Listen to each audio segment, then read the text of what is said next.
ሰላም ጤና ይስጥልኝ አድማጭ ተመልካቾቻችን የጽናት ሚዲያ ቤተሰቦች እንግዲህ እንደተለመደው እንግዳችን አሁንም አየር ላይ ያለ ሁሉ ጊዜ ለጽናት ሚዲያ የሚተባበረን ወንድማችን ሰላም ጤና ይስጥልኝ እንደምን ነህ?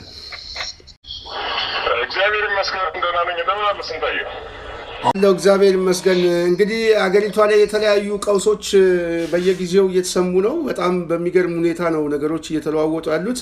እንግዲህ መንግስት የላከው አካል ህዝብን ሊያረጋጋ እንጂ ጅንጀሮ ጦጣ ነው ሊወሰድብን። ጅንጀሮ ጦጣ ነው ቤት የምትሄድ ነው በሙሉ አርሶ አደር ነው ቀፎ ነው ማለመው እርሻ ነው ማለመው። እኔ የምፈልገው ከመንግስት ማዳበሪያና ውሪያ ብቻ ነው። ሌላ የምፈልገው ነገር የለኝም። እማለመው ከተዘጋ ቤት የመጣው ይኸው ባለቤት የማለች ደብድበው ጠበንጃም ጭያው ሲያንከራቸው ነው ንብረቴን በሙሉ እንዲያደርገው ዘርፈው በሙሉ ጨርቄ ንማንባት ንባና ቢኔ ቀፎጀ ነበር ይቺ ያስተምትቀር ሙላውን ዘውትሯል። ልብስ በሙሉ ተወርሻለሁ። አንድም ንብረት ሀብት የለኝም። የምትሄድ ወለል ሁላ አንድም የለም። የመንግስት አካል ያደርጋል እንዴት መንግስት ላይ ካለ ጦጣ ጅንጀሮ ሰጥቶ ህዝቡን ያስበላው። እኛ የት እንደምንደርስ ግረው ገባን። ተዘረፍን።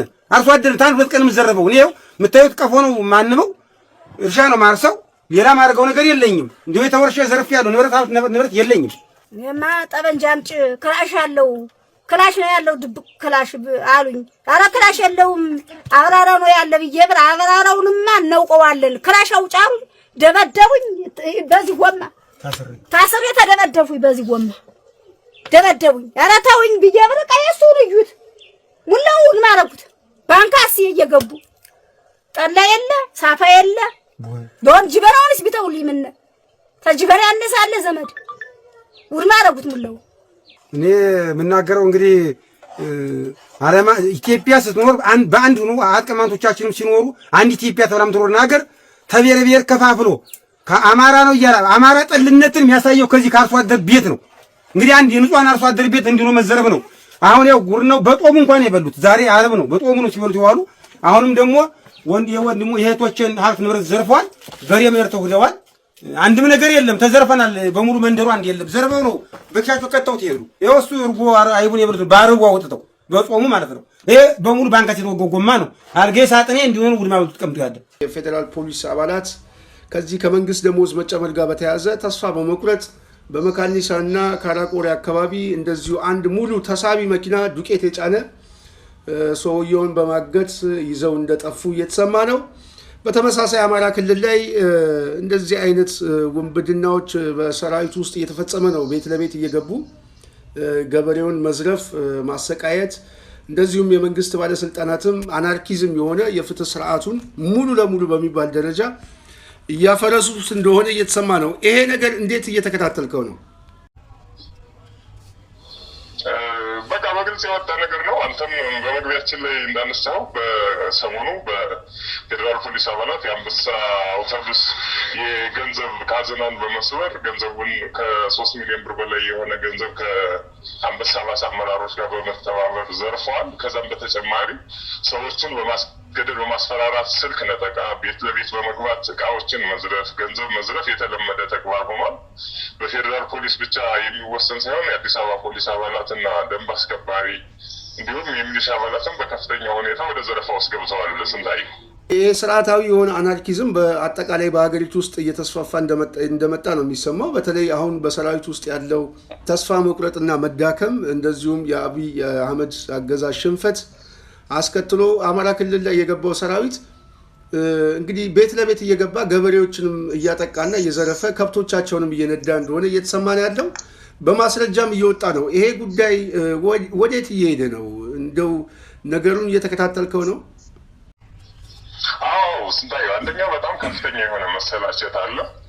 በጣም የተራዘመ ረጅም ጊዜ የወሰደ ሂደት ስለሆነ ያለው በከፍተኛ ደረጃ መሰላቸት አለ።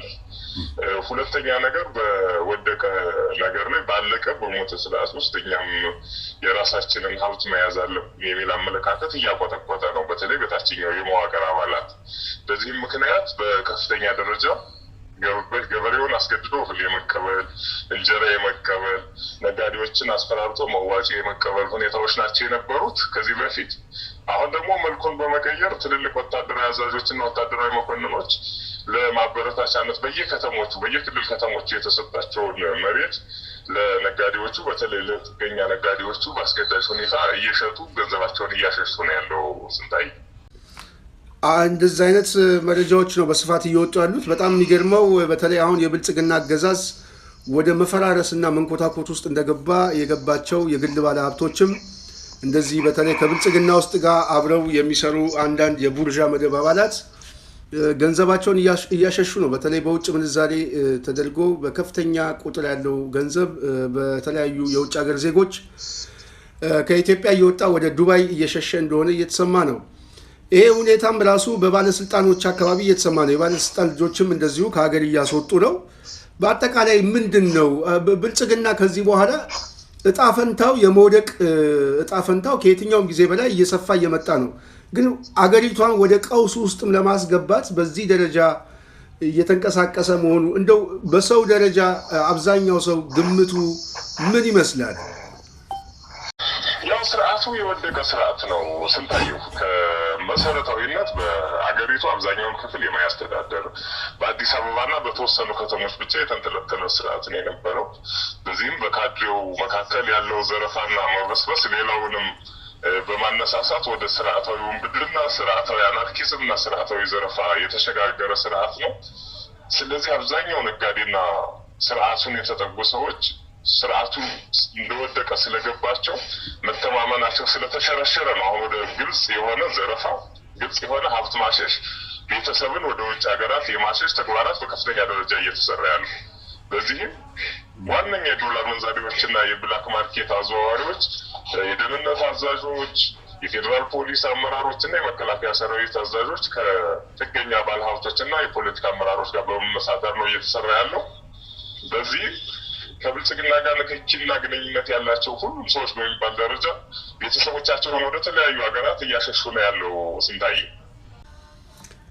አዎ እንደዛ አይነት መረጃዎች ናቸው በስፋት እየወጡ ያሉት። በጣም የሚገርመው በዚህ በመካኒሳ በአዲስ አበባ አካባቢ ቤት ለቤት እየገቡ እንግዲህ የፌዴራል ፖሊሶች የደራጀ ጥቃት እየፈጸሙ ነው። በአንድ ግለሰብ ውስጥ ገብተው ወርቅና ከፍተኛ ቁጥር ያለው ገንዘብ እንደዚሁም የተለያዩ እንግዲህ ንብረቶች እንደተዘረፈባቸው እየተሰማ ነው። ይህንን ሪፖርት አድርገዋል። ጽናት ሚዲያ ባገኘችው መረጃም ካራቆሬ ላይ ሙሉ ተሳቢ የጫነ የዱቄት የጫነ መኪና ሹፌሩን በማገት በቀጥታ ጭነቱን ይዘው እንደተሰወሩ እየተሰማ ነው። ስለዚህ የተደራጀ መዋቅራዊ አናርኪዝም እየተፈጠረ ነው። ይሄ የብልጽግና አገዛዝ ሕግ ከማስከበር ወጥቶ ህጋዊ ዘራፊ የሆነ መንግስት ነው ማለት አይቻልም። በዛ ደረጃ መደምደም ነው አሁን ያለብን ብዬ አስባለሁ። በትክክል ምንም ህግ የሚያስከብር መንግስትም የሚባል ሳይሆን የማፊያ በፊትም የነበረው የማፊያ ስርዓት ነበር። አሁን የተለየው ምንድነው? በፊት የነበረው በአመራር ደረጃ ነበር ዘረፋዎች ፈጸሙ የነበሩት። አሁን ግን ከአመራር ወጥቶ እያንዳንዱ በተናጠል የመሰለውን እርምጃ የመሰለውን ዘረፋ የሚፈጽሙበት ደረጃ ላይ ነው የተደረሰው። ስለዚህ በህግ ማስከበር ስር ከሱ ጋር ተጠግተን እንጠቀማለን፣ ስርዓት እናጸናለን ብለው የተጠጉ የገቡ ሰዎች ተስፋ በመቁረጣቸው ወደ ከፍተኛ ዘረፋና ወደ ከፍተኛ ህገወጥ ተግባራት ተሰማርተው ነው ያሉት። አንተም ከመካኒሳም ከካራቆሬ በተጨማሪ ሁሉም የከተማው አካባቢዎች በሁሉም የሀገራችን አካባቢዎች ነው ዝርፊያው፣ ውንብድናው፣ ግድያው እየተፈጸመ ያለ። እንደው ይሄን ነገር ስታስበው ህዝቡ በከፍተኛ ደረጃ አንድ ድንዛዜ ውስጥ የገባ ይመስለኛል። ምክንያቱም ይሄ ስርዓት የመንግስት ቁመና እንዳለው አድርጎ የሚገምት ሰዎች ቀላል አይደሉም። በመደናገርም ነገሮችንም በጥልቅ ከመረዳት የመጣ ችግር እንደሆነ ይገባኛል። ግን አብዛኛው ህዝብ ይሄ ስርዓት ከወደቀ በኋላ አገርም ይዞ ሊወድቅ ይችላል የሚል በተወሰነ መልኩ ግንዛቤ ያላቸው ሰዎች አስተያየት ይሰጣሉ። እና ህዝቡ ደግሞ ለዚህ ተደራጅቶ ጥንቃቄ መደረግ አለበት፣ ህዝባዊ ትግል መታገል አለበት። ይሄ ስርዓት አስከፊ ስርዓት ነው፣ ህልውናችንን ሁሉ ይዞብን የሚሄድ ስርዓት ነው የሚል ድምዳሜ ያላቸው ሰዎች አሉ። በዚህ ጉዳይ ላይ ያንተ ግንዛቤ እንዴት ነው? ልክ ነው። ስጋቶች አሉ። ስርዓቱ ወድቋል፣ የወደቀ ስርዓት ነው፣ ምንም ጥያቄ የለውም፣ ጥርጥርም የለውም። ግን ሲወድቅ ሀገራችንን ይዞ ይወድቃል፣ ህዝብን ይበትናል፣ ሀገር ያፈርሳል የሚል ስጋት ያላቸው ወገኖች አሉ። በተቃራኒው ደግሞ የተደራጁ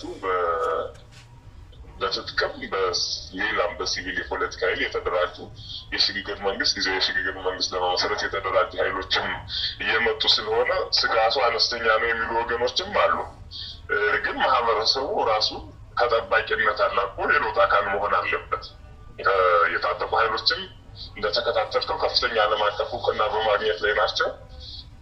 ስለዚህ ሌሎችም ዓለማት ሀያላን መንግስታትም የዚህ መንግስት ህልውና ያበቃ መሆኑ ስለገባቸው የታጠቁ ኃይሎችን እውቅና ወደ መስጠት በጋራ እንዲሰሩ የማቀራረብ ስራዎችን በመስራት ላይ ስለሆነ ያሉት ማህበረሰቡም ከዚህ ለውጥ ጋር ራሱን አብሮ አዛምሮ መሄድ አለበት ብዬ ነው የማምነው። ስንታይ የውሃና መብራት አስመልክቶ ከታህሳስ ወር ጀምሮ በሁለት እጥፍ እና 3 እጥፍ ጭማሪ ሊደረግ እንደሆነ እየተሰማ ነው። እንግዲህ አጠቃላይ ስርዓቱ ለሚኒሻው ለሰራዊቱ የሚከፍለው ሲያጣ በውሃና በመብራት በስልክ ላይ ተጨማሪ በጣም ከፍተኛ ገንዘብ በመጨመር ማህበረሰቡን አሁን ካለበት የኑሮ ውድነት በአስከፊ ሁኔታ ደግሞ ሌላ ቀውስ ውስጥ ለማስገባት እየተንቀሳቀሰ ነው። ይህንን ነገር ህዝቡ እንዴት ይመለከተዋል? እስከ መቼ ድረስ ነው ዝምታውስ? ይሄ ጉዳይስ ወደ አደባባይ የሚወጣበት ሁኔታዎች የበለጠ መቼም ህዝቡን አያነሳሳውም እንዴ? ይሄ ጉዳይ ዋና የመብራት ተጠቅሞውን ብቻ ሳይሆን በቀለም ቤትክን በግዴታ ቀለም እንድትቀባ ትደረጋለህ። አንተ የመረጥከውን ቀለም መቀባት አትችልም። በፈለከው ሰው ማስቀባት አትችልም። በግዴታ ብር ላምጣ ትባላለህ። በአንድ ቤት 12,000 በአንድ ብሎክ እስከ 700,000 ብር ድረስ ሰው በግዴታ እያዋጣ ቀለም ራሳቸው ካድሬዎች የፈለጉት ሰው እንዲቀባ ያስደረግ ነው። ከዚህ በተጨማሪ መብራትና ውሃ ከዚህ ወር ጀምሮ በከፍተኛ ደረጃ ጨምሯል። 2 እጥፍና 3 እጥፍ። ብዙ ሰው ቆጣሪውን እየቆረጠ እየጣለ ቆጣሪውን እየመለሰ ወደ ከሰልና ወደ ሌሎች አማራጮች እየተዛወረ ነው። ሰው ከዚህ በኋላ የመክፈል አቅሙ ትከሻው ሲለቁበታል። የክፍያው መደራረብ ብቻ ሳይሆን የሰው የመክፈል አቅሙ በከፍተኛ ደረጃ ስለተራቆተ መብራት ውሁን የማቋረጥ ስራዎች እየሰራ እንደሆነ ነው የሚሰማው ብዙ ሰዎች ግን ይሄ ጉዳይስ መቼም ህዝቡ አሁን ያለበት የኑሮ ውድነትና ህዝባዊ ቀውስ ይታወቃል። ፖለቲካዊ ቀውስ አለ። አጠቃላይ ከጦርነት ፖሊሲ አገዛዙ ከፈጠረበት ጋር ደግሞ የተፈጠረበት የኑሮ ውድነት አስከፊ ሆኖ እያለ ሰው ዛሬ የዳቦ ጥያቄ እየጠየቀ እንደዚሁ በመብራትና በውሃ ጉዳይ ላይ በከፍተኛ ጭማሪ ሲደረግ ህዝቡስ ምን ማድረግ አለበት? እንደው ስርዓቱ ዝም ብሎ የሚጨምረውን ብቻ መቀበል ነው እንዴ?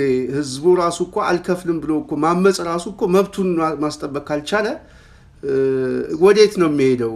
ይሄ ጉዳይስ ምንም ጥያቄ የለውም። ከህዝባዊ አመፅና ህዝባዊ ቢተኝነት ከሚያከታተሉ ነገሮች ባለፈውም ከዘረዘርናቸው ነገሮች ይሄ አንደኛው ነው። ከዚህ በፊትም ህዝቡ በተለያየ መንገድ ተቃውሞውን አመፁን እየገለጸ ነው። ወደ አደባባይ በመውጣት ምልክቶች አሉ። አሁንም በደንብ አነቃቅቶ በተደራጀና በተጠና መንገድ እምቢ በማለት ክፍያውን ማስቆምና መብቱን ማስከበር ያለበት ጊዜው አሁን ነው ስንታየው። አዎ በጣም ነው የማመሰግነው። በተለይ እንደዚህ አይነት ወቅታዊ ሁኔታዎች ላይ ሁልጊዜም እየመጣ ሀሳብ አስተያየት ስለምሰጠን ከልብ ነው የማመሰግነው። ግን አንድ የመጨረሻ እንደው የምጠይቅህ በአጠቃላይ በተለይ አገዛዙ በዚህ ደረጃ እየተፈረከረከ ባለበት ሰዓት